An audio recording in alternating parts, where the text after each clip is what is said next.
Is there something you're carrying that God never asked you to? I wonder, have you ever seen that little notification that appears on your phone? It might say, storage almost full. Mine has been appearing for days. I've deleted my photographs, moved things to the SD card, cleared things, and for a little while, this notification will disappear. But it comes back. And the funny thing is, you don't always notice how full your phone has become until it starts affecting how it works. Your apps are gonna take longer and everything feels slower. Sometimes it might even freeze altogether. Don't get me wrong, my phone still functions, just not as it was designed to. So, as I sat looking at this notification all week, I couldn't help but wonder if our hearts do exactly the same thing. Not with photographs or applications, but with our worries, our disappointments, some of the conversations we replay over and over. We can have fear about tomorrow, we can have regret about yesterday, there's unanswered prayers, unmet expectations, and a lot of responsibilities. We become so accustomed to carrying everything we hardly notice how heavy we've become until peace begins to disappear. Perhaps today, your soul has been sending you a notification for quite some time. Not through your screen, but through exhaustion, or when you become irritated, or you just can't sleep at night. A heart can feel constantly occupied, but it can also feel strangely empty. The beautiful thing about Scripture is that God has never ignored those notifications.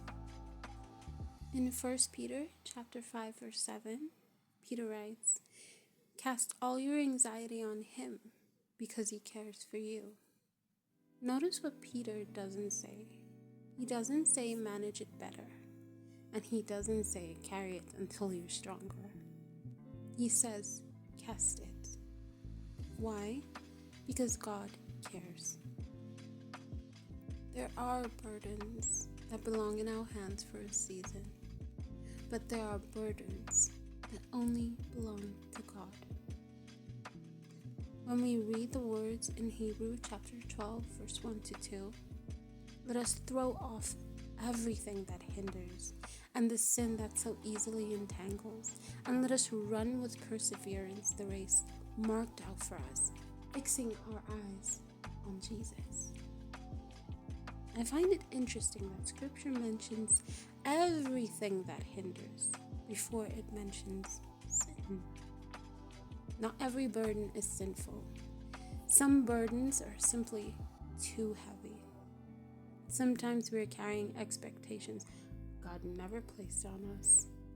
Sometimes we're carrying guilt that Christ has already forgiven. We can carry tomorrow before we've even finished today. And slowly, without even realizing it, we become spiritually overloaded. One of my favorite examples is Martha. Luke tells us that Martha welcomed Jesus into her home, but while he was there, she became so distracted by all that needed to be done. Meanwhile, Mary simply sat at Jesus' feet. Martha wasn't wrong for serving. Serving is good. Working is good. Being responsible is always good. But Jesus gently revealed what had happened beneath the surface. "Martha, Martha," the Lord answered, "you are worried and upset about many things. A few things are needed, or indeed only one. Mary has chosen what is better." Jesus wasn't correcting her work. He was correcting her capacity. Her heart had become so occupied that she struggled to enjoy the presence of the very one she was serving. I wonder how often we do the same thing. We fill every quiet moment, every spare thought, every empty space. then we end up asking God, why is it that we cannot hear His voice? And yet perhaps He has been inviting us to release what we've insisted on carrying or cleaning. Can I encourage you with something today? The answer isn't becoming emotionally empty.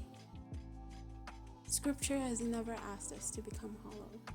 Instead, it invites us to surrender what weighs us down so that we may be filled with what God freely gives us. Paul writes in Ephesians chapter 5, verse 18, be filled with the Spirit. As we release our worries, God gives us peace. As we release our fears, He gives us courage. And as we release the need to control everything, He teaches us to trust. What we surrender, He will replace with Himself. Maybe that's the notification you've been ignoring. Not the one on your phone, the one in your heart. The Lord isn't trying to shame you. He's inviting you to rest. He's reminding you that you were never designed to carry everything. So before you begin your weekend, please pause. And I need you to ask yourself, what am I carrying that God never asked me to carry?